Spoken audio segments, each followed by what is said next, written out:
Made a decision just to leave my job. Been a journey for me. Now I'm in an even much better position. We're here in Sarasota.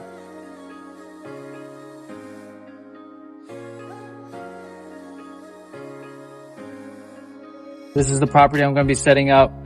4-bedroom, 2 up top, 2 on the bottom. I have not seen it yet. We're going to go take a look inside, see what it looks like, so we know have an idea of what we want to get when we go shopping.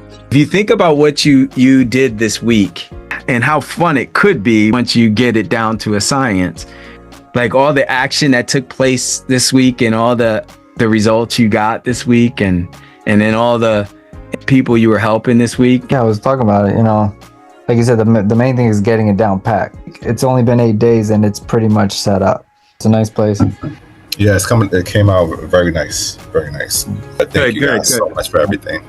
Yeah, great job, man. Sorry. Great job. I'm here when he needs me. I'm ready to go. Just happy for the success. Like I said, he was moving good and asking the right questions, and I'm glad we were all able to help him get through that. And now we're just on to the next phase. Awesome sauce. One of the reasons why I even speak about consistency is just even with my experience with what Hunter's going through. Because I mean, Jim knows. I don't know if anybody else knows, but when I first started, it took me almost 5 months to get my first place. That time frame, like I can use that to discourage me to think of all these other thoughts of why it won't work. But the one thing that kept me going was my why. And I did have belief in the system. I had belief in Jim. I had faith in God that this was, at least for me. But I stayed consistent and I just learned through it and just showing up. Even if I didn't have results, I was showing up here. When I got my first place, that was literally the best thing that happened to me, because then it became a domino effect after that. With that, you continue to grow, but along the way, you also had a heart to help others who maybe without that encouragement you would have given them would be that person that would turn around. I was just reflecting on it a little bit ago. It was more something inside me, and called the Holy Spirit, because I never had like a true vision of what was next, but I had this thing where it was just like, we have to move, we got to move here. And part of it was just feeling stuck where I was at. I felt like I was called to do something, but I didn't know what. But where I was at, I was never going to be able to figure it out, which was part of just being stuck in that cycle with the job and trying to make ends meet, have a happy family. But the more and more we needed, the more I needed to work, the more time I didn't have. So something needed to change. I didn't know what. And that's when I fell into finding Jim, and it ended up being the Airbnb system. I believe that if I had my time, I will be able to discover what that calling was for me, because I felt like I was never going to figure that out. So I just went with that feeling I had, joined Jim's courses, started the Airbnb thing, went really good. I guess that ceiling that some of us kind of hit, things started to go wrong in that aspect where I was hitting the ceiling, didn't know which way to go, didn't make decisions real quick. But at the same time, I was around that circle, by taking that first leap of faith in the beginning, just even joining. I was around the right people. So now I'm in an even much better position. I still remember the day when you said, "Coach, I'm about to leave my job," and I was like, "You sure?" He's like, "Yeah, I'm about to leave my job. I'm thinking maybe, I'm preparing for it. Maybe in the next month or two. I'm preparing." And I was like, "Okay, you're preparing, all right." And then literally, I think it was a week later, you're like, "Coach, I left." Like, wait, what happened? He's like, I just couldn't stay there no more. I'm making more money. I'm making more money doing this and I'm doing that. I'm around a bunch of miserable people that are just not like they're like nobody wants to be around. That you're not like they're not honest. It's just like I just can't do that anymore. And like, why do that when I can be home with my wife and I'm making more money part-time doing this stuff than I am spending 40 hours. I still remember those conversations and now, and that was, how long ago was that? Was that a year ago? Exactly a year ago, I left. Was it exactly a year ago? Yeah, I left January, right after Christmas. It was January 1st, something like that, 4th. Yeah. When you started your Airbnb journey, and then also, like, why did you choose this program? Well, initially, when I started looking elsewhere from where I was at. The main thing was my family in a sense. Just even working at my job, it was for my family. We all try to support our families and try to build a future for them. But where I thought that was the way. So if anybody knows, I was a mechanic for about 15 years. But after 15 years, you start hitting a ceiling and realize it's not enough. So when that happened, I felt God was pushing me towards something else. I just didn't know what it was, because what I wanted, I wasn't going to be able to get where I was at, and basically hit a ceiling with finances, and then also the same thing with my time. I wasn't going to make any more money. Even if I did, it would cost even more of my time, and I was already putting in 40, 50 hours, and that wasn't going to get me to where I want with my family.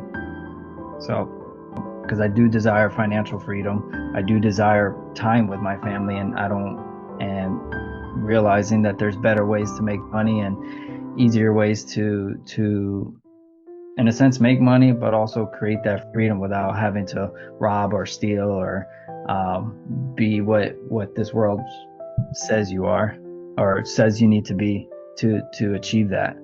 So why was more my family and just this drive that I knew that there was something better for me, and where I was at wasn't it. So then I was just looking at steps to see what was out there. I looked into Airbnb, I looked into some other stuff that essentially didn't require my time to make. If done, obviously it's going to require time, but eventually if it's built right, it won't correlate 100% my time equaling what I get paid. So just searching through that, I found you, found a bunch of people. You were one of them, and one of the things was you were faith-based. You believed in God. That was important to me. But not only that, just even though I didn't know you, I had to build some sort of trust. But that was one of the things. And just hearing your videos, talking, and then eventually meeting you, and through prayer, it just felt right for me. Everything seemed to click for me. I had to pray about it because I still was nervous, I still was scared. But inside it just felt like this was the next step. And so I took that jump, I took that leap of faith, got into the program, and then from there went through my journey and haven't regretted it since. In the beginning, what was the biggest challenge that you faced, and how did you overcome it?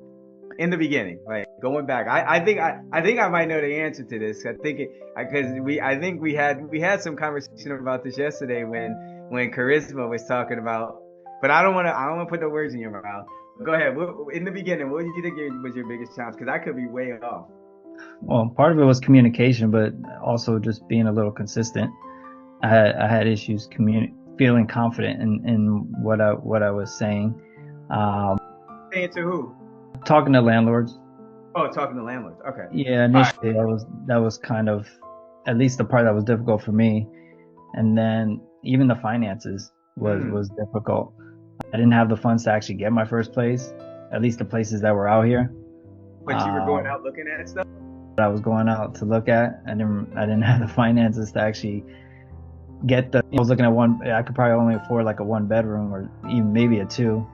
But you didn't pick up a 1 or 2 because I didn't. No, I picked up a 4. That was part of my faith, just believing that one way or another it'll work out. Just do what I'm doing, and we'll figure out the rest when it comes time to that. And that's where I can really say, that's where I can just say God did that, because when it came time to actually finding a place, and even that I had to take patience. That's a whole nother process in itself, because for me, it took you how many months? How many months to get your first one? Yeah, it took me 5 months. 5 months. 5 months. You were showing up every week, doing the same stuff and going out looking at stuff, and seeing all these people. I got my first place. I got my first place. I got my first place. They were here for a week. They were here for 2 weeks, 3 weeks. And he's like, man, what's taking me so long? 5 months it took him to get his first. And oh, by the way, he didn't have money to get it. Let me change that. He thought he didn't have the money to get it. It was there. He just didn't think he had it. And then when it got to that point, it's like, okay, it does exist. And what advice would you give to someone who's just starting out with Airbnb or wants to start out as an Airbnb, doing Airbnb, wants to grow their Airbnb business? What advice would you give them? I think the most important thing is not to do it alone. It's a long road to try to learn and do it all by yourself. That was the one thing I was happy with, that I took that step and not try to do it by myself, because that was one of the thoughts.